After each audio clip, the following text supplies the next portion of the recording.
Eh bien, écoutez, bonjour à tous à nouveau. Merci d'être avec nous aujourd'hui pour ce webinaire autour des nouveaux modèles économiques. Je suis Adèle de ReFashion et je suis accompagnée aujourd'hui de plusieurs personnes, notamment de l'équipe Dorée, qui m'aide à organiser ces webinaires depuis 2 ans et demi, webinaires et ateliers qui font partie d'un cycle qui s'appelle les rendez-vous de l'éco-conception, qui ont pour objectif de sensibiliser et d'accompagner les marques de textiles et de chaussures dans l'éco-conception. Donc, Clotilde, Adèle, si vous voulez saluer. Bonjour à tous et toutes. Bonjour. Et je suis également accompagnée aujourd'hui de Constance Chassani de Asphalt. Bonjour à tous et à toutes. Constance, tu seras présentée tout à l'heure dans ce webinaire après l'introduction. Donc effectivement, aujourd'hui, on se réunit autour d'un webinaire qui a pour thématique les nouveaux modèles économiques. C'est un peu une première pour ReFashion qu'on traite cette thématique et on en est ravis pour plusieurs raisons. Notamment, la première, c'est que ça fait comme je disais, 2 ans et demi qu'on organise ces rendez-vous de l'éco-conception, des ateliers, des webinaires, des temps de rencontre, des programmes. Et puis, on se rend bien compte que l'éco-conception, c'est pas relatif que aux produits. Ça ne s'arrête pas au développement de nouvelles matières, au choix de process qui seraient moins consommateurs d'énergie ou d'eau, etc. Ça dépend aussi d'un certain nombre de facteurs relatifs à l'organisation.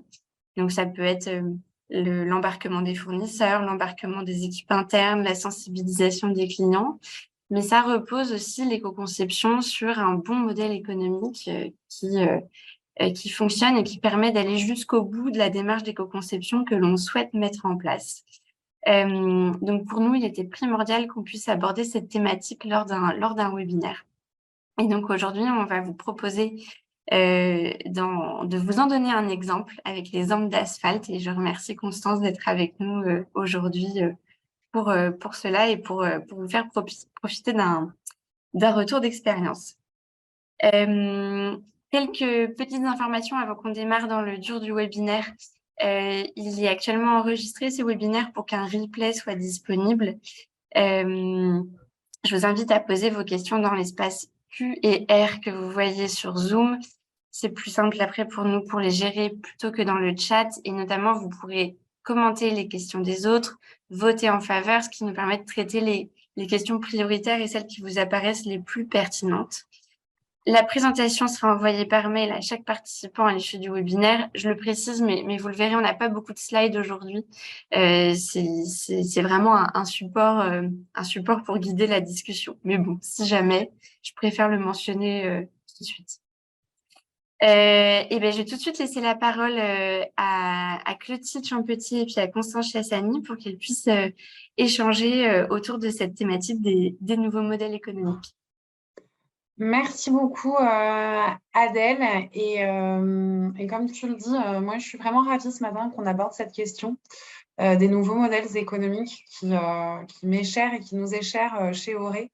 Donc juste un mot pour vous rappeler ce qu'on entend par modèle économique, c'est le fait de créer, capturer et partager la valeur. Et donc c'est l'ensemble des choix stratégiques qu'une organisation va faire pour ces trois pans que sont la création, la capture et le partage de la valeur. Et donc là, aujourd'hui, d'abord, dans l'industrie de la mode, c'est indispensable de se poser ces questions. C'est pas en ayant simplement, comme tu l'as dit Adèle, mais j'enfonce un peu le clou parce que l'industrie ne peut pas se passer de repenser ses modèles économiques pour pouvoir poursuivre. On le sait, on le voit, tous les chiffres, enfin, c'est sans appel.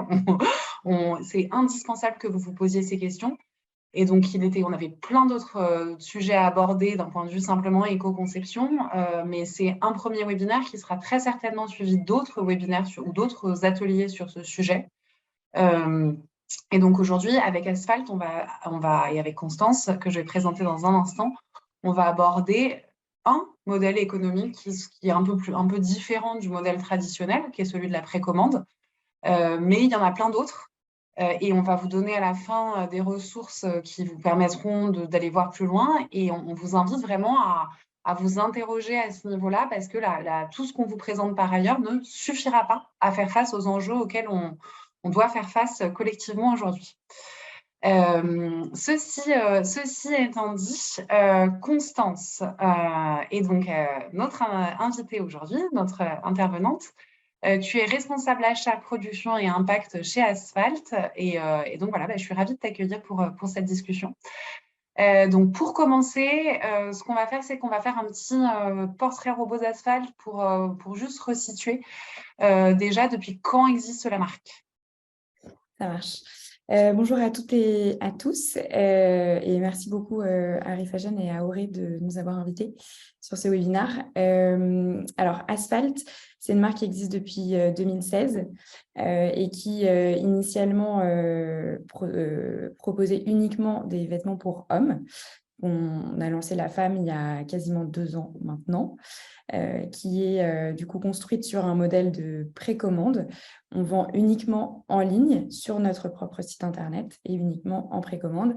Et ce qu'on essaye de faire, c'est de proposer le meilleur rapport qualité-prix-impact.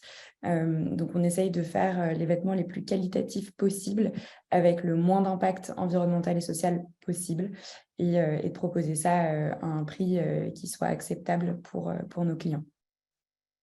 Okay, c'est très clair. Du coup, en termes de typologie de produits, vous vendez des produits d'habillement principalement, vous vendez d'autres?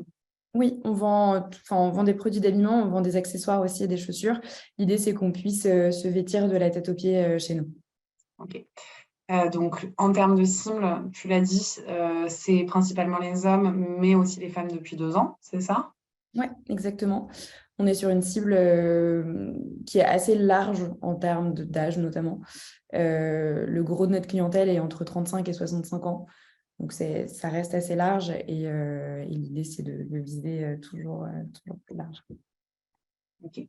En termes de production, où est-ce que vous vous situez en fait dans la chaîne de valeur des produits que vous distribuez? Où est-ce qu'on se situe Alors, nous, on est uniquement distributeur. On n'a pas d'unité de fabrication en propre. On fait uniquement de la sous-traitance.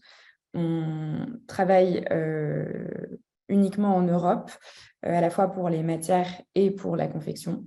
Donc, majoritairement au Portugal pour la confection, mais aussi on travaille avec quelques usines en France et en Italie. Et puis pour la matière, majoritairement pareil, en fait en France, au Portugal et en Italie aussi. Ok. Alors, merci. Ça permet, ces petites questions de démarrage, ça permet simplement de voir à peu près voilà, le portrait robot pour voir un peu à qui on s'adresse. Pour commencer, est-ce que tu peux nous raconter comment est né le projet de la marque Asphalt en fait? Oui, alors Asphalt a été créé par William Ovett en 2016, qui avait avant ça une marque de mailles qui était construite sur un modèle assez traditionnel de distribution et donc de marge. Il avait 2 boutiques en propre à Paris et beaucoup de distributeurs multimarques. Et il avait une légère frustration parce qu'en fait, lui-même n'était pas capable de s'acheter ses propres produits. Et parce que justement, il avait choisi de faire des produits assez qualitatifs et fabriqués en Europe. Donc, il a un peu retourné le modèle dans tous les sens pour voir comment couper les coûts qui ne sont pas reliés directement à la qualité du produit. Et donc, il a identifié le stock, les avances de trésorerie et les distributeurs. Donc, c'est comme ça qu'est née l'idée de vouloir faire de la précommande. Donc, on a lancé un premier produit à l'époque via la plateforme Ulule qui nous a servi vraiment de test et de tremplin aussi pour la précommande avant de dupliquer le modèle sur notre propre site internet et avec plus de produits. À l'époque, un lancement tous les mois ou tous les 2 mois et aujourd'hui, un lancement en précommande toutes les semaines. Donc, un produit nouveau sur le site chaque semaine. Ok. Et donc la précommande, c'est vraiment le cœur de votre modèle. C'est quasiment comme ça que vous vendez l'ensemble de vos produits. Comment ça se passe concrètement? Est-ce que tu peux nous donner un exemple? Voilà, enfin, si je prends un exemple récent d'un produit que vous avez lancé, qu'est-ce qui s'est passé pour arriver au lancement? Parce que c'est un gros travail de préparation avant de dire je lance mon produit, ça y est, je le mets en vente. Oui. Alors, pour soutenir notre modèle de précommande, on s'appuie aussi beaucoup sur la co-création. Ça fait partie vraiment de l'ADN d'Asphalt. On part du principe que que ça nous sert à proposer des produits qui soient sûrs de rencontrer leur public. Donc, la co-création avec les clients, Oui, avec les consommateurs finaux. Ouais. Oui, voilà. Donc, typiquement, pour un produit qui sort aujourd'hui sur le site Internet, il y a un peu plus d'1 an, on a envoyé un questionnaire avec tous les produits qu'on aurait envie de lancer sur, disons, aujourd'hui pour l'hiver 23. On met la liste de tous les produits qu'on a envie de lancer et on laisse la possibilité aux clients de voter pour les produits qu'ils préfèrent et de nous donner à la fois ce qu'ils veulent voir sur ce type de produit, quelles sont les fragilités qu'ils ont rencontrées avec des produits similaires qu'ils possèdent déjà et le prix maximum qu'ils sont prêts à payer. Et avec ça, on a un peu une base de cahier des charges pour commencer notre développement. On fait des recherches de matières, on essaie de trouver le bon fabricant si on ne l'a pas déjà dans notre parc fabricant. Voilà, on met au point le produit. Une fois qu'il est mis au point, on fait des protos pour le shooting, puisque le shooting est hyper important chez nous parce que c'est vraiment notre seul moyen de faire en sorte que le client se projette.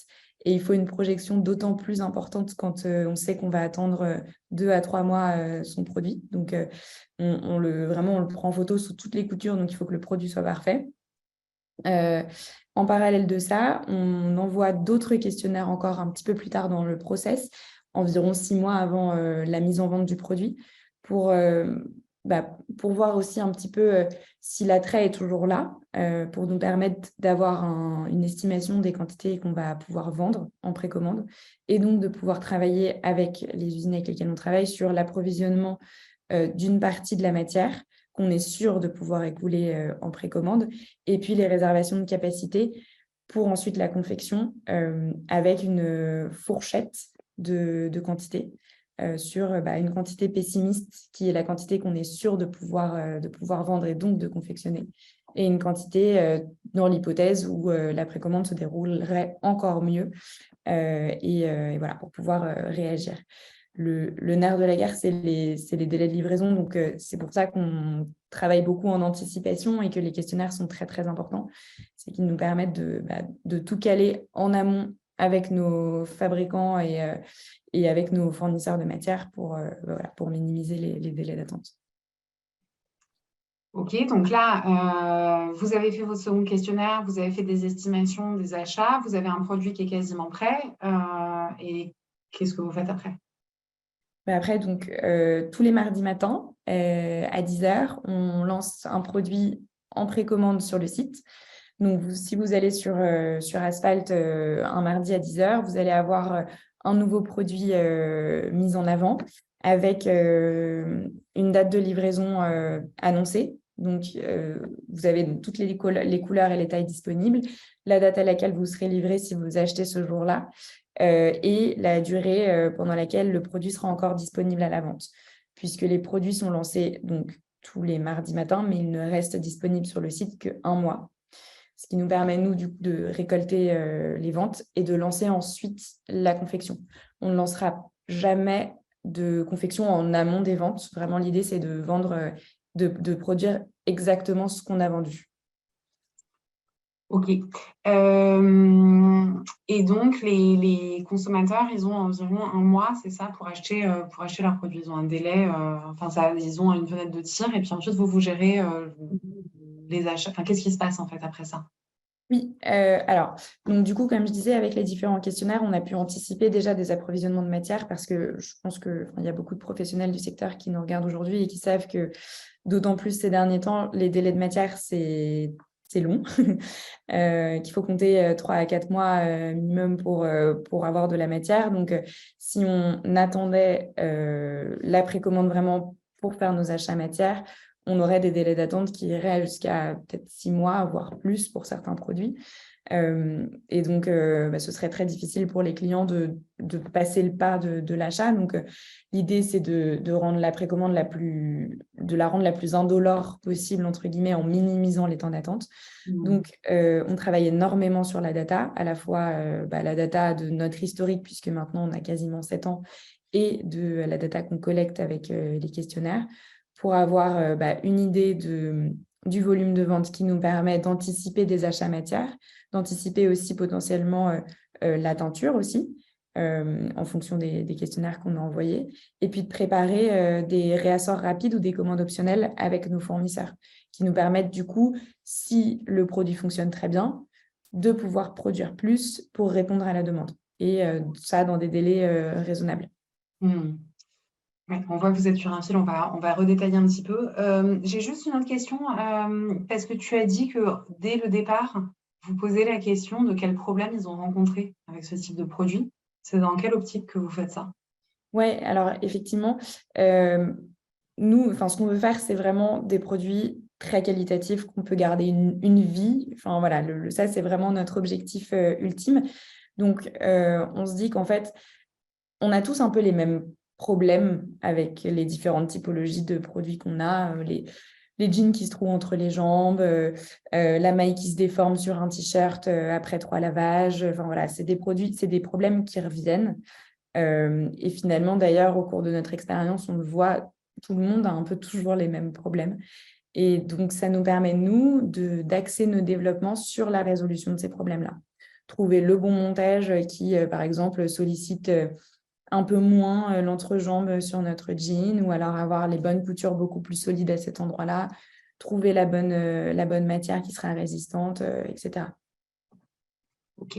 Donc, vous travaillez à la fois sur la durabilité et c'est juste pour pointer le fait qu'il y a à la fois l'approche nouveaux modèles économiques, mais qui va aussi avec des enjeux de qualité et de durabilité qui font partie de ce qu'on aborde dans notre logique éco-conception. Enfin, ça fait partie des leviers. Ouais. Et j'ajoute en plus que quand je parle de nouveaux produits qu'on met sur le site, en vérité, il y a plus de 70% de reconduits. Et c'est des produits où on va vraiment chercher à s'améliorer de version en version. Alors, il y en a certains pour lesquels on a le jackpot dès le début et c'est super, mais on se remet vraiment en question à demander à nos clients quel est votre usage de notre produit. Est-ce que vous le portez ou pas déjà? Très important. Et ensuite, est-ce qu'il répond aux promesses de qualité qu'on vous avait données au début? Donc ça, on envoie ce questionnaire-là quelques mois après l'achat, puis 2 ans après l'achat, ce qui nous permet de voir aussi sur ce qu'on a développé et là où on a fait des efforts pour être vraiment qualitatif. Est-ce qu'on a rempli cette promesse? Est-ce qu'on a réussi notre objectif ou pas? Et donc aussi pour pointer encore un autre aspect, c'est qu'en termes de design, vous cherchez à avoir des designs qui sont plutôt classiques. Exactement, ouais. On cherche à faire des beaux basiques, des produits qu'on puisse porter tout le temps sans qu'ils se démodent. On part du principe en fait que la durabilité, c'est ça aussi. C'est non seulement avoir des produits qui durent dans le temps, mais c'est super d'avoir une chemise qui dure 10 ans si en fait au bout de 2 ans, on n'aime plus le design et que ne va plus ou qu'il est plus à la mode. Enfin, voilà. Ça sert à rien. Donc, nous, ce qu'on veut faire, c'est des bons basiques qu'on puisse porter des années sans s'enlacer et sans les abîmer. Merci beaucoup. Donc, on a fait un petit détour par rapport à notre sujet précommande, mais c'est important parce que vraiment, là, ça permet de faire un petit détour par la durabilité. Si on revient au système de précommande que tu nous as bien décrit avec différentes étapes qui s'anticipent environ 1 an avant pour aboutir avec des allers-retours avec les consommateurs pour finalement aboutir à une mise en ligne d'une précommande pour que finalement le consommateur achète en juillet son pull d'octobre, grosso modo. Ouais. Et voilà, donc on en est là. C'est côté un peu consommateur. On va y revenir dans un instant, mais ce qu'on suppose, c'est que ça nécessite de fonctionner très différemment de l'ensemble de l'industrie textile, notamment côté fournisseurs, qui sont habitués à un fonctionnement en modèle de collection. Qu'est-ce que ça demande de changer? Comment vous vous y prenez pour faire bouger les modes de production traditionnels? Ouais. Alors, c'est pas facile, c'est un gros morceau, cette partie-là. Il faut déjà énormément de pédagogie. Expliquer pourquoi est-ce qu'on fait ça, pourquoi est-ce qu'on a envie de faire ça. Et en fait, toutes les usines seront déjà pas intéressées par repenser la façon dont ils fonctionnent. Et puis, voilà, donc dans ce cas, très bien. Mais autrement, ce qui est intéressant pour les usines, c'est en fait, il faut la bonne balance entre une usine qui a de la place, mais qui est aussi capable de nous remplacer si jamais on n'a pas les volumes de la tranche haute de notre estimation. Donc, il faut trouver la bonne taille d'usine, l'usine qui a la bonne organisation aussi et qui a différents types de clients. Donc ça, c'est déjà un petit peu compliqué. Et ensuite, il faut qu'ils soient OK pour le faire. Et donc là, il y a un argument qui est quand même assez imparable, je pense, qui est que on passe quand même beaucoup de temps dans les développements parce qu'on a besoin d'aller trouver le produit le plus quali. Mais ensuite, comme je vous disais, majoritairement, c'est des reconduits qu'on fait. L'idée, c'est vraiment, par exemple, le pull parfait, on en est à la 9e version. C'est vraiment, voilà, le produit va ressortir des années et des années. Probablement, une fois qu'on aura trouvé la bonne qualité, en fait, il ne va plus changer. Donc, on n'aura plus besoin d'investir en développement. Et les volumes, dans le plan en tout cas, vont croître chaque année. Donc, c'est assez intéressant pour un fabricant parce que il a un produit en fait sur lequel il va arrêter d'investir, mais qui va lui ramener des volumes croissants chaque année. Et en plus de ça, comme on n'est pas organisé en collection, on ne va pas toujours se placer dans les périodes de pic des usines. Donc, c'est aussi intéressant pour eux parce que s'ils ont des périodes creuses, nous, comme on produit toute l'année, on peut se placer à ces endroits-là. En plus de ça, on travaille beaucoup au Portugal et il y a un effet de bouche à oreille qui est assez fort. Et les usines avec lesquelles on travaille, par exemple, je ne sais pas, notre usine historique de Jersey, on a commencé avec le t-shirt chez eux. Aujourd'hui, on a sweatshirt, hoodie, on a le t-shirt de la femme.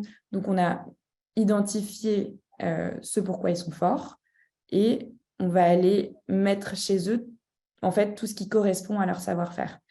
Et finalement, ils sont l'exemple vivant de ça marche bien de travailler un peu au départ pour se remettre en question avec Asphalt, puisqu'ensuite, ils investissent sur une relation long terme. Ça fait aussi partie vraiment de nos valeurs. On a envie d'impliquer les fabricants dans ce qu'on fait et les fournisseurs de toute la chaîne. Parce que ça passe par eux. C'est eux qui, en fait, sont à l'origine de ce qu'on est capable ou pas de faire. Et donc, on veut les impliquer dans le projet et on veut investir dans la relation, en fait. On n'est pas là pour fabriquer une saison, puis partir, et puis voilà, quoi. Ouais, ce qu'on entend, c'est que c'est vraiment des relations long terme avec un investissement pour tout le monde au départ. Et en même temps une pérennisation de la relation qui gagne dans le temps. Est-ce que ça intéresse tous les fournisseurs? Non. Non, clairement pas. Certains n'ont pas du tout envie de... C'est OK, ils sont installés dans leur façon de faire, ils n'ont pas du tout envie de se remettre en question. C'est gênant pour eux d'avoir aussi des volumes qui fluctuent. Donc non, ça n'intéresse pas tout le monde. Et c'est vrai que c'est important pour nous de réussir à l'identifier dès le début, parce que dès que... en fait, on a un parc fournisseur qui est assez stable, mais comme on est en croissance et comme en fait, l'idée, c'est de couvrir l'intégralité de la garde-robe, donc on va avoir une nouvelle typologie de produits. Donc, dès qu'on a une nouvelle typologie de produit pour laquelle on n'a pas le savoir-faire dans notre parc fabricant, on va aller essayer de trouver quelqu'un d'autre. Et là, il faut quand même essayer de voir dès le début si oui ou non ça va pouvoir matcher, parce que sinon, c'est beaucoup d'efforts qui sont mis dans une relation qui finalement conviendra à aucune des parties, quoi. Donc, il faut tout de suite jouer la carte de la transparence, expliquer vos contraintes, essayer de comprendre les contraintes aussi de vos fournisseurs, quels sont les autres produits, comment eux, ils fonctionnent, et ça permet d'avoir de la coopération. J'insiste là-dessus parce que on a beaucoup parlé de coopération dans un tout autre espace et ça fait partie de nos sujets un peu qui reviennent toujours. Et l'un des intervenants que j'avais à ce moment-là disait que pour coopérer, la clé, c'était de comprendre le système de contraintes de son interlocuteur, plus que d'imposer ses contraintes à soi. Et je trouve que ça répond à ce que tu dis là, toi, Constance. Enfin, tu vois. C'est exactement ça. Et en fait, nous, alors c'est une coopération. Donc c'est vrai que dans un partenariat, il y a des contraintes des deux côtés. Et c'est vrai que je pense que pendant longtemps, l'industrie textile a été vraiment un peu dans une posture de donneur d'ordre vis-à-vis des fabricants. Nous, ça ne nous intéresse pas trop de faire ça comme ça. On a plutôt envie de dire, bah voilà, vous savez faire ça. Nous, on a envie de faire ça, donc on a besoin de vous. Et pour faire ça au mieux, on a besoin de savoir comment vous travaillez pour caler notre système sur vous. Mais pour autant, voilà, nous, on cherche à changer les modes de consommation. On a besoin de pouvoir s'appuyer sur vous. Nos impondérables, c'est ça. Comment est-ce qu'on peut se retrouver au milieu, quoi. Donc, c'est hyper intéressant. C'est quelque chose vraiment dont je pense, eux, n'ont pas l'habitude non plus et qui les rassure aussi dans notre façon de fonctionner, c'est qu'on communique beaucoup. On est très transparent. On pose énormément de questions. Et ça, c'est un peu déstabilisant aussi pour eux au départ. C'est-à-dire que moi, un fabricant qui arrive et qui me dit mon lead time, il est de 8 à 10 semaines, je ne vais pas prendre ça pour argent comptant. Je vais lui dire, OK, il y a quoi dans votre lead time exactement? Et certains n'apprécient pas du tout. Parce que moi, ce que je veux, c'est décomposer pour essayer de trouver les leviers d'amélioration des process, de trouver les leviers pour aller aussi un petit peu plus vite, pour éviter que nos clients attendent trop longtemps, de voir où je peux gagner en flexibilité aussi. C'est-à-dire que j'ai une précommande, je ne vais pas commencer à couper sans qu'on ait vendu les pièces sur le site. En revanche, si dans mon 10 semaines, j'ai de l'approvisionnement de boutons, de zip, de je ne sais quoi, ça, je peux peut-être prendre de l'avance dessus. Enfin, voilà. On va travailler sur un peu tout ce qui constitue leur procédé industriel pour voir où on peut être plus efficace. Parce que c'est ça, juste pour rappeler, ce que vous dites, c'est qu'il y a un moment où vous basez, ce que tu as dit tout à l'heure, c'est que basé sur les volumes, vous achetez la matière pour vous avancer d'un point de vue timing et voilà, ça c'est quelque chose que vous faites. En revanche, vous ne confectionnez pas tant qu'il n'y a pas d'achats qui sont passés de façon très claire par les consommateurs. Exactement. C'est comme ça que tu m'as expliqué que vous fonctionnez. Exactement. Est-ce que tu vois autre chose à rajouter dans votre relation avec les fournisseurs? Est-ce qu'il y a autre chose d'important à dire? Non, je pense que voilà, ils sont hyper importants pour nous. C'est indispensable, c'est un maillon indispensable de la chaîne. Et c'est ce que j'en retiens moi, c'est que c'est trouver effectivement les bonnes personnes avec lesquelles vous allez pouvoir, qu'il y a vraiment quelque chose de disruptif dans votre façon de fonctionner et que ça ne peut pas se faire avec tout le monde. Il faut des acteurs qui soient prêts à revoir leur façon de fonctionner, à investir dans des relations long terme et à être dans une communication, dans un dialogue pour pouvoir voir ensemble comment optimiser, etc. Et effectivement, il y a un certain degré d'exigence puisqu'il y a à la fois des enjeux de qualité, des enjeux de temporalité et voilà, mais quelque part, ils s'y retrouvent et vous y arrivez. Enfin, je veux dire, ça fonctionne, quoi. Oui, alors on essuie des petites difficultés parfois.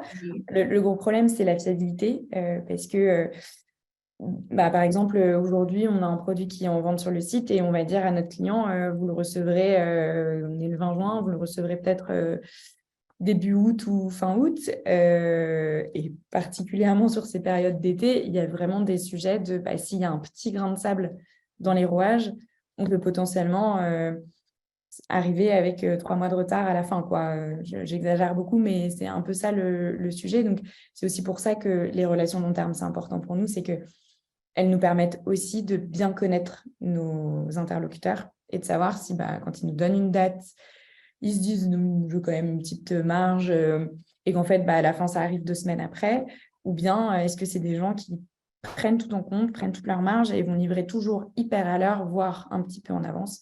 Et c'est aussi en fonction de ça qu'on construit les dates de livraison qu'on donne sur le site. Donc voilà, la fiabilité et savoir communiquer la raison pour laquelle on a besoin de cette fiabilité est hyper importante. Mm. Et ça va de pair, enfin, tout ce modèle, il va de pair avec une acceptabilité aussi côté consommateurs qui sont de leur côté prêts à attendre, mais pas non plus, pas non plus jusqu'à la saison suivante.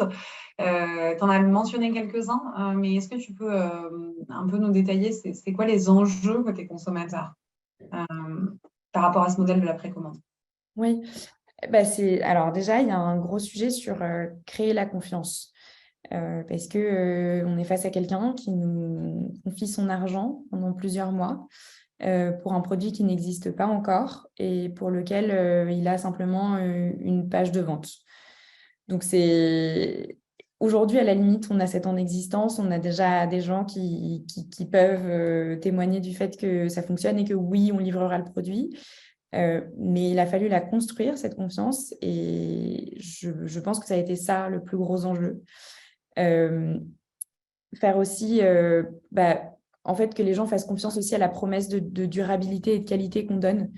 Parce que, pareil, ça, ils ont des photos, c'est pas palpable. Donc, c'est très difficile de se dire, cette marque en fait des tonnes sur la qualité qu'elle propose. Est-ce que c'est vraiment vrai? Et finalement, est-ce que je ferais pas mieux d'aller acheter un t-shirt à 5 euros chez Zara? C'est une marque de fast fashion. Donc voilà, il y a ça, créer de la confiance, créer un sentiment de fiabilité et puis livrer au bon moment. Et ça, c'est assez compliqué parce que on lance un produit toutes les semaines et on a des délais de fabrication. Donc, ça veut dire qu'il faut que le client soit capable, par exemple, de se projeter en août sur l'achat d'un manteau qui va potentiellement porter en novembre ou en décembre. Donc ça, c'est le plus gros enjeu. C'est à quel moment on vend pour que la personne puisse se projeter, mais à la fois pour qu'il puisse avoir le produit au bon moment. Ça, c'est un casse-tête, incroyable. Je pense qu'on n'a pas encore trouvé la parade 100% efficace. Franchement, en fait, comme on est en train d'inventer un modèle aussi, tout ce qu'on fait, c'est potentiellement le début du modèle parfait aussi. On se perfectionne finalement à chaque lancement de produit. C'est ça qui est magnifique aussi, c'est qu'on invente tout. Mais voilà, donc il y a ces contraintes-là pour le client. Il y a les contraintes évidemment du fait d'avancer de l'argent. Et donc ça, on propose un paiement en 3 fois, sans frais. Voilà, je pense que globalement, les contraintes, c'est ça. Et donc, on réfléchit un peu à des parades pour toutes ces contraintes. Ok. Est-ce que, dans votre collection, là, il y a quand même certains produits qui sont un peu disponibles tout le temps en précommande. Est-ce que tu peux nous expliquer un peu ce dont il s'agit et pourquoi c'est intéressant pour vous d'avoir ces produits-là? Oui, effectivement, depuis à peu près 1 an, on a une dizaine de produits qui sont disponibles toute l'année en précommande sur le site. C'est des produits que nous, on considère être vraiment les basiques essentiels de la garde-robe. Et en fait, on s'est dit, c'est trop dommage que pour un t-shirt, notre client ait 2 créneaux dans l'année pour venir les acheter sur le site. Un t-shirt, c'est aussi quelque chose dont on peut avoir besoin à n'importe quel moment de l'année. Et même si, quand vous achetez chez nous, vous ne l'avez pas directement chez vous une semaine après, au moins, vous êtes quand même capable de vous dire, je sais pas, je sais que dans 3 semaines, je vais partir, alors peut-être un peu plus que 3 semaines, mais du coup, que dans pas longtemps, je vais partir, je vais avoir besoin d'un t-shirt. C'est un essentiel, du coup, je peux l'acheter à n'importe quel moment. Donc ça, c'était important pour nous d'offrir cette possibilité à nos clients. Et en plus de ça, d'un point de vue économique, c'est intéressant parce que on s'est rendu compte que les volumes étaient en fait plus importants sur l'année que quand on fait 2 lancements par an sur ces produits-là. Parce que justement, ils peuvent correspondre à des moments où les clients en ont un peu plus besoin, alors même que le créneau initial d'achat, quand on faisait 2 lancements en précommande dans l'année, correspondait pas forcément au moment où la personne en avait besoin. Et en plus, d'un point de vue fabricant, c'est hyper intéressant parce que on a de quoi occuper leur ligne de production toute l'année. Et ça, moi, en tant que responsable de production, je suis hyper contente de me dire que, en fait, c'est des gens qui nous ont accompagnés dès le début sur une façon nouvelle de procéder, qui ont fait des concessions de leur côté, et qu'aujourd'hui, on arrive en leur disant, on a des volumes garantis tous les mois pour vous sur le même produit, donc il y a une certaine facilité. Et c'est des volumes qui, alors qu'on est capable de prévoir à l'année, mais qui en plus vont grossir d'année en année aussi, et toujours sur le même modèle de tous les mois, je vous envoie une nouvelle commande. Et voilà, et donc je pense, voilà, pour les fabricants, c'est aussi hyper important. Et pour nous, c'est aussi un nouveau challenge, parce que c'est ce qui va nous permettre, je pense, d'optimiser toujours plus ce modèle de précommande et de se dire que, et ça, c'est ce que j'essaye de faire sur les produits qu'on appelle éternels, qui sont donc ceux qui sont toujours en précommande sur le site, de trouver les moyens de livrer toujours plus vite. Et comme ça reste de la précommande, mais on sait que pour ces produits-là, on attend maximum 1 mois, par exemple. Ça, c'est mon objectif, ce n'est pas encore le cas, mais voilà, l'idée, c'est de faire ça. Ok. Merci beaucoup. Il y a pas mal de questions, alors n'hésitez pas à continuer à les poser dans le question-réponse. J'ai juste une question là que j'ai vue qui passait et que j'aimerais bien qu'on adresse. En fait, il y a pas mal de questionnements autour du fait que justement, vous ne passiez des commandes que quand vous avez effectivement eu des commandes de la part du consommateur, mais que vous aviez quand même acheté la matière. Donc, qu'est-ce que vous faites de la matière? Si jamais vous achetez la matière et que vous n'avez pas de commande, qu'est-ce que vous faites de la matière qui n'est pas utilisée? Oui, très bonne question. Alors déjà, initialement, on essaye de travailler sur nos données pour tomber au plus juste sur l'achat matière, déjà. Ensuite, donc on a différents types d'estimation de volume. On a l'estimation pessimiste, réaliste et optimiste. Il faut qu'on soit prêt pour l'estimation pessimiste. Donc ça, on va acheter la matière sur cette estimation-là. Et ensuite, on va travailler avec nos fournisseurs pour avoir la capacité de se réapprovisionner très rapidement, soit sur le réaliste, soit sur l'optimiste. Donc, de pouvoir faire grandir nos capacités de production assez facilement. Donc ça, en fonction des fournisseurs, en fonction de leur mode de production, des typologies de matières qu'on a achetées, les mécanismes sont un petit peu différents. Mais voilà, l'idée, c'est d'avoir un maximum de flexibilité. Donc déjà, on essaye d'être assez conservateur dans les volumes qu'on achète pour ne pas avoir de gaspillage. Après, si c'est une matière dont on est sûr, qu'on a utilisée depuis des années et qu'on réutilise tous les ans, c'est un peu moins grave de prendre ce risque-là, parce qu'on sait qu'on va la réutiliser quelques mois après, soit sur le même produit, soit sur un autre. On essaye de faire un maximum de groupage de matières. Enfin, par exemple, notre chino et notre short sont dans la même matière. Ça nous permet aussi d'être plus flexible sur les volumes de l'un ou l'autre, si jamais on n'est pas tombé très, très, très exact sur la prévision de volume de l'un ou de l'autre. Et du coup, la matière, elle est stockée où? Chez les fabricants. Chez les fabricants, d'accord. Et alors, autre question. Désolée Clotilde, mais j'insiste, du coup, pas de gaspillage de matière. Oui, non, c'est bien. C'est bien d'insister. Et du coup, si jamais, et donc là, je pense que c'est plutôt une question de compréhension du modèle. Si vous n'avez pas assez de commandes sur une couleur, est-ce que la commande du client est annulée? Non, ça ne nous est encore jamais arrivé. D'accord. Ok. Alors, on va poursuivre. J'ai bien vu les autres questions. Vraiment, continuer à les poser dans le Q&A et continuer à voter. Ça nous aide après à pouvoir poser les questions prioritaires en premier. Alors, ce que je voulais te demander aussi, c'est d'un point de vue environnemental, est-ce que vraiment ce modèle il est intéressant? Déjà, est-ce que vous mesurez l'impact de vos produits? Enfin, voilà, on peut se poser des questions par rapport à l'impact environnemental à la fois des produits et du modèle en tant que tel. Oui, effectivement, il y a 2 leviers. Il y a le levier précommande qui est hyper intéressant d'un point de vue environnemental, parce que on sait qu'un des gros problèmes, c'est la surproduction et les stocks d'invendus en fin de saison. Donc ça, nous, on n'a pas, parce qu'on ne produit pas tant qu'on ne l'a pas vendu. Donc, tout ce qu'on produit, en fait, on n'a quasiment aucun stock en entrepôt. Les seuls stocks qu'on va avoir, c'est les remboursements. D'où aussi l'intérêt pour nous d'aller faire des produits toujours plus parfaits, à la fois en termes de qualité, en termes de fit, etc. Parce que l'idée, c'est qu'un client commande son produit et le garde. Ça nous évite aussi d'avoir des stocks en entrepôt. Et donc ça, c'est les seuls stocks qu'on ait. Donc, de ce point de vue-là, c'est assez vertueux, la précommande.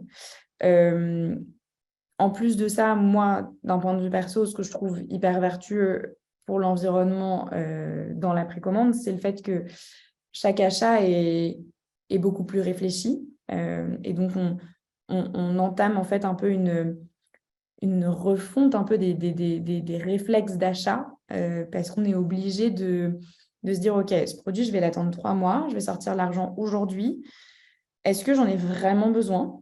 Est-ce qu'il correspond vraiment à ce que je veux? Et je trouve que ça, c'est assez intéressant parce qu'on a été habitué depuis des années à consommer de façon assez, comment dire, compulsive, merci. Et bah, là, on n'a pas ce côté compulsif parce qu'en fait, on sort l'argent, on attend 3 mois. Voilà, il y a un peu ce truc où on est forcé de réfléchir. Donc ça, moi, je trouve ça assez vertueux aussi parce que ça nous pousse à défaire un peu tous ces modèles qu'on a pris automatiquement dans nos têtes, quoi, dans notre consommation. Et ensuite, sur la partie impact environnemental et social de nos produits, ça, c'est un sujet... en fait, initialement, on pensait l'impact chez Asphalt autour de la durabilité et de la précommande, ce qui était déjà en fait, les fondations de la marque et qui en faisait déjà quelque chose d'assez responsable dans l'environnement, en tout cas des marques textiles. On a voulu aller encore plus loin. Donc, dès 2020, on a mesuré l'impact de 100% de nos produits et on l'a publié. Donc, dès janvier 2020, il y avait 100% des produits vendus sur le site qui avaient une mesure d'impact et la traçabilité affichée.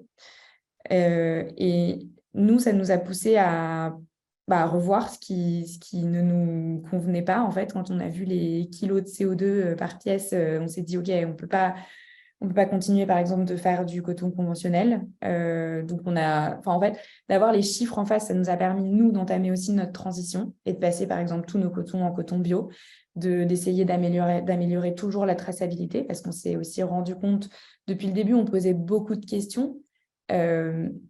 Mais on n'arrivait jamais à aller beaucoup plus loin que ma matière est tissée à tel endroit, quoi. Donc là, on a commencé à partir du moment où on a eu les mesures d'impact et la traçabilité avec Fairly Made et qui on travaille depuis du coup 2019 et 2020. On a commencé à aller beaucoup plus loin et à vouloir améliorer cette traçabilité, à connaître toute la chaîne d'appro si possible, ce n'est pas toujours possible, mais en tout cas d'aller le plus loin possible là-dessus et de reconstituer aussi des chaînes d'appro pour qu'elles correspondent beaucoup plus à ce qu'on a envie d'avoir sur nos produits. D'accord, donc juste sur cette question de la mesure d'impact, pareil, c'est un sujet qu'on a déjà abordé plusieurs fois au sein des rendez-vous de l'éco-conception. Donc, je vous en renverrai sur la plateforme Ecodesign dont on vous parlera. Il y a des webinaires qui ont été dédiés à la fois d'un point de vue méthodologique pur, et on a eu en avril un retour d'expérience de la part de Lacoste sur le sujet qui était très détaillé et très opérationnel. Donc, je vous invite à consulter ces ressources pour aller un peu plus loin sur comment on mesure un impact, pourquoi on mesure, comment ça enfin voilà, qu'est-ce que ça implique pour une marque. En tout cas, vous, chez Asphalt, et donc je raccroche avec notre sujet des modèles économiques. C'est très souvent ce qu'on observe en fait chez les marques, ou chez les structures qui se positionnent différemment d'un point de vue modèle économique. Si je rembobine à créer, capturer et partager la valeur, souvent les marques elles se posent la question à un des endroits. Et puis finalement, ça décline sur plein d'autres endroits.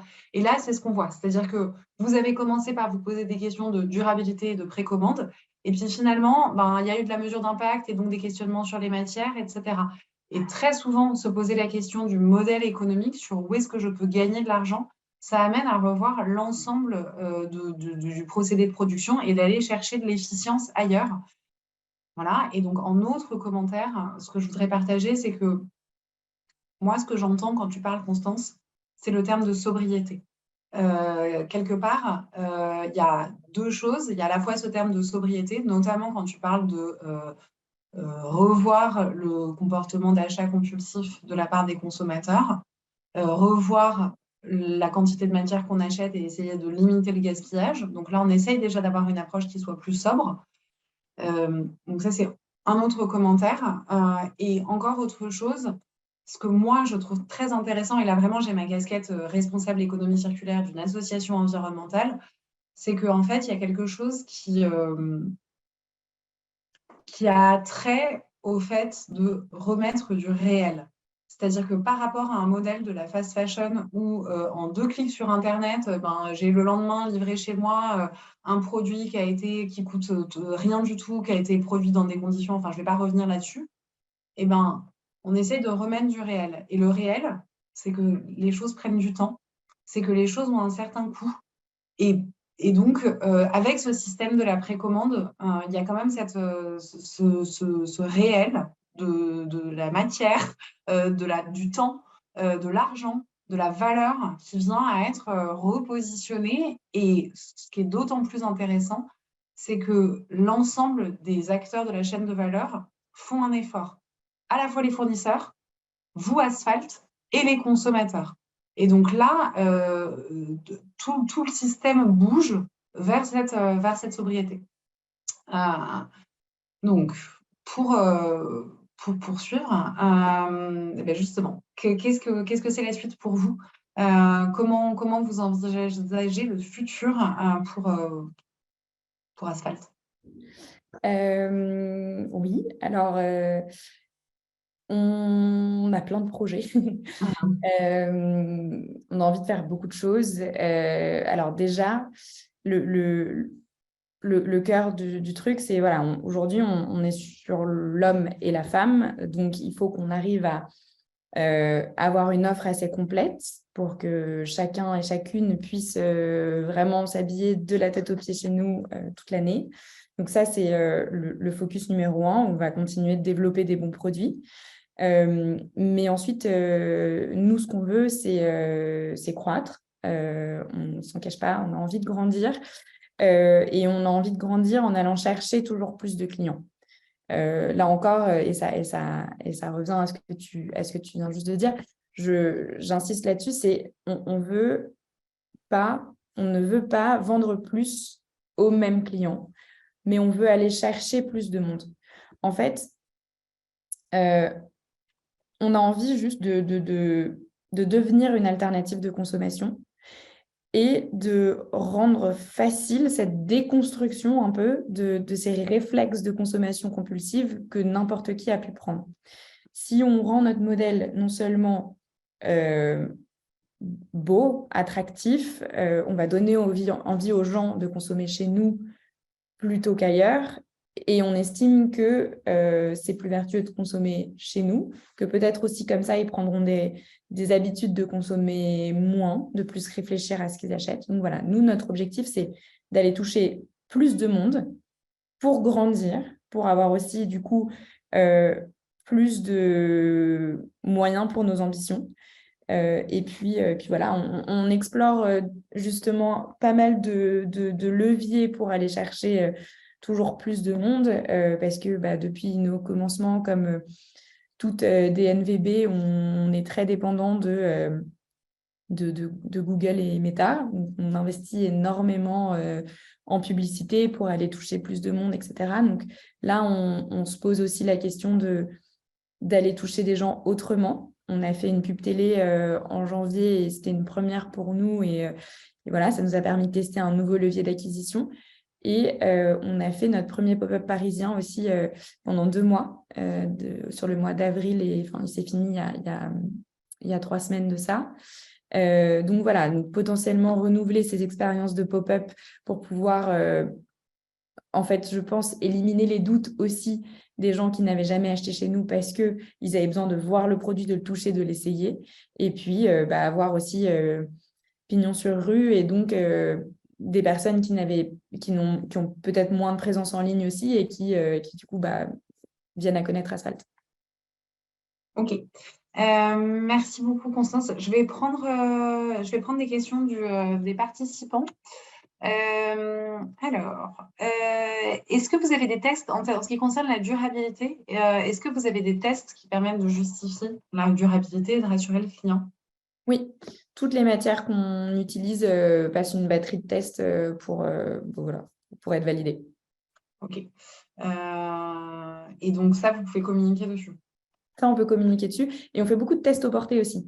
Puisque les tests labos, c'est super. Mais on se dit aussi qu'il y a la matière, évidemment, et que ça, il faut la tester en labo.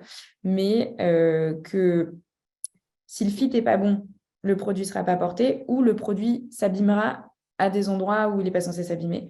Donc, dès qu'on a un proto conforme dans la bonne matière, on le fait en plusieurs fois et on le fait tester. On sélectionne des gens au bureau pour qu'ils les poncent et voilà, qu'ils fassent du vélo avec, qu'ils aillent sous la pluie. Voilà. Et c'est comme ça qu'on valide si oui ou non un produit est bon. Ok. Et donc, est-ce que vous avez des grosses équipes de R&D? Enfin, la question est vraiment posée sur comment vous faites pour répondre à la demande de produits parfaits en termes de qualité. Vous faites ces essais-erreurs, en fait, c'est ça? Ouais. C'est en faisant des tests et en améliorant, en ajustant la qualité que finalement, enfin, c'est vraiment du travail, en fait, de faire des allers-retours pour faire ça. Travail. Ouais, c'est énormément de travail et on travaille beaucoup du coup avec nos clients aussi parce que même si on a un process de gestion de la qualité en amont qui est hyper développé et qui nous permet de sortir des produits dont on est sûr, on s'appuie aussi beaucoup sur les retours de nos clients, que ce soit, en fait, quand vous renvoyez un produit chez nous, vous avez un questionnaire avec. OK, vous nous renvoyez ce produit, très bien. Pourquoi? Et donc ça nous permet de potentiellement gérer les problèmes de sizing. Mais aussi, en fait, on a réussi à construire une relation, notamment via tous les questionnaires qu'on envoie, l'implication des clients sur la création du produit, etc. On a réussi à construire un peu une relation de confiance, comme j'en ai déjà parlé, qui fait que les clients nous écrivent aussi très spontanément, beaucoup, pour nous donner du feedback gratuit sur les produits qu'ils ont de chez nous. Ils savent, en fait, parce que ça fait vraiment partie de votre... que ça vous intéresse. Enfin, vous êtes vraiment Exactement. positionné là-dessus. Quels outils vous utilisez pour envoyer vos questionnaires? Tu peux le partager, ça ou... Oui, on est sur Typeform. D'accord. Et alors, toujours sur la question de la durabilité, est-ce que du coup, vous proposez des services de réparation ou d'autres services pour si jamais les vêtements sont abîmés? Alors, on ne l'a pas encore formalisé. Aujourd'hui, n'importe quel client qui nous écrit pour nous dire que son produit est abîmé ou qu'il a perdu un bouton ou je ne sais quoi, on va l'orienter vers un retoucheur qui est à côté de chez lui.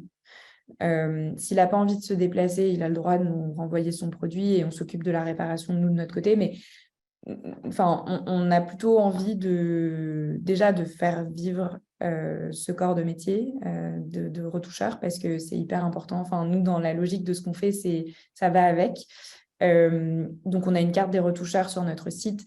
Notre équipe Customer Care oriente vers les retoucheurs en premier lieu. En fonction du type de défaut, on peut d'ailleurs financer, nous, la réparation. Et on est en train de travailler pas mal sur ces sujets d'intégration du service de retouche à notre site, à l'espace client, etc. Donc ça, c'est des sujets en cours. Ok. Est-ce que vous avez encore des usines ou des ateliers qui répondent... Enfin, est-ce que vous avez des usines ou des ateliers qui répondent à vos besoins en France? Et est-ce que tu penses qu'il en manque sur le territoire? Enfin, pourquoi est-ce que vous produisez au Portugal, en fait? Ouais. Alors, dans le premier questionnaire, il y a un sujet sur le prix dès le début. Et on estime que si on n'est pas bien positionné en prix, on ne trouvera pas l'adhésion nécessaire à notre modèle. Donc, le prix de vente est très important pour nous parce que c'est ce qui nous permet de rencontrer nos clients. Donc, à partir de ce prix de vente, on le décompose en OK, ce produit-là, on pense qu'il va nous coûter tant. Est-ce qu'on a ce qu'il faut pour le faire en France, au bon prix, oui ou non? Et en fait, ça va être ça le levier de décision. Aujourd'hui, ce qu'on arrive à faire en France, c'est des produits sur lesquels il y a de l'automatisation ou en fait, finalement, assez peu d'intervention humaine. Parce que justement, ce qui pèse dans le coût de revient en France, c'est le coût de la main-d'œuvre. Au-delà même de ça, on a du mal à trouver les capacités de production nécessaires, ne serait-ce qu'à nos volumes, alors qu'on n'est pas non plus énorme. Et ouais, voilà. En fait, le truc, c'est que moi, j'adorerais voir en France un atelier dans lequel on a investi dans des machines qui permettent d'automatiser des tâches qui manuellement coûtent très cher et qui permettent du coup aussi des métiers à plus forte valeur ajoutée dans les usines. Donc, des gens qui savent programmer des machines, etc., des gens qu'on peut former. Et c'est par exemple ce qu'a fait aussi Karine Renouille à Rouen, avec qui on travaille sur notre pull marin et qui est très, très active dans le Made in France, mais qui a permis aussi de rouvrir des écoles de formation pour les métiers de la maille. Et elle a raison, parce qu'en fait, on n'a plus non plus le savoir-faire pour accompagner cette volonté de relocalisation. Donc, c'est un sujet très, très vaste qui couvre à la fois les capacités de production en termes de machines, comment on fait pour être compétitif et en plus, comment on fait pour avoir des savoir-faire. Ok. Je vais peut-être prendre juste une dernière question. Donc, est-ce que vous utilisez certaines stratégies pour réduire les émissions carbone du fait de vendre en ligne? Les émissions carbone liées à la vente en ligne? Oui. Alors, ce qui me vient en tête, c'est les coursiers, parce qu'on a des coursiers à vélo sur le dernier kilomètre, mais uniquement à Paris. Donc, ce n'est pas encore super développé.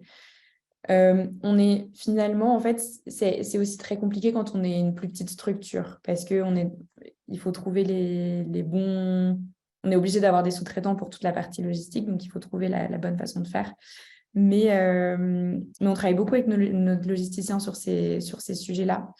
Et en vérité, on livre beaucoup en France et notre entrepôt est en région parisienne. Donc, aujourd'hui, honnêtement, dans notre bilan carbone d'entreprise, ce qui pèse le plus, c'est la production de nos produits.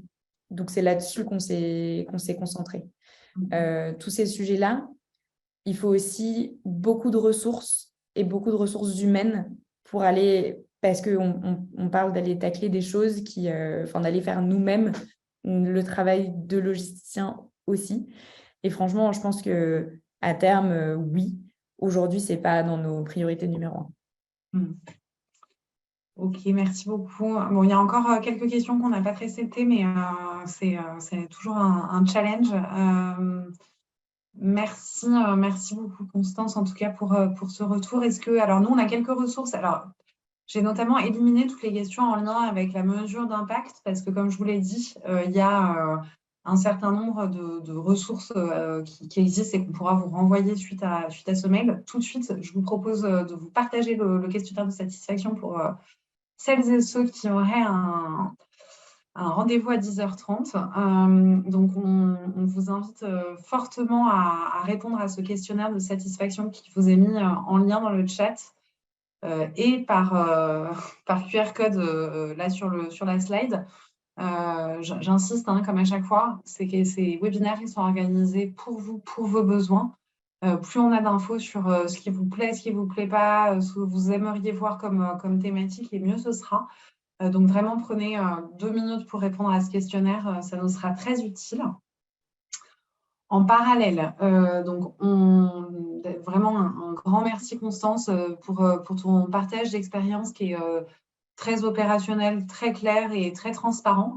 Je n'ai pas de doute sur le fait que vous ayez des discussions transparentes avec vos fournisseurs étant donné la façon dont tu réponds à mes questions, et je trouve que c'est appréciable et ça mérite d'être souligné.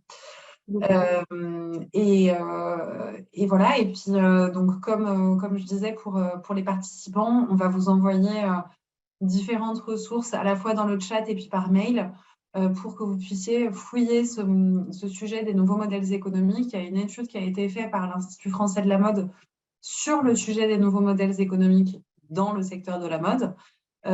Chez Auré, on a aussi beaucoup travaillé sur ce sujet et donc on vous remettra 2 publications sur le sujet des nouveaux modèles économiques. De nouveau, je vous invite à réfléchir à cet enjeu qui n'est pas simple, qui prend du temps et qui pour autant est la clé de voûte du changement de système qui nous attend. Il me reste à remercier Adèle et Adèle pour l'invitation et pour la préparation au webinaire, et puis à vous souhaiter une très bonne journée. Merci beaucoup. Bonne journée à tous et toutes. Au revoir, merci beaucoup.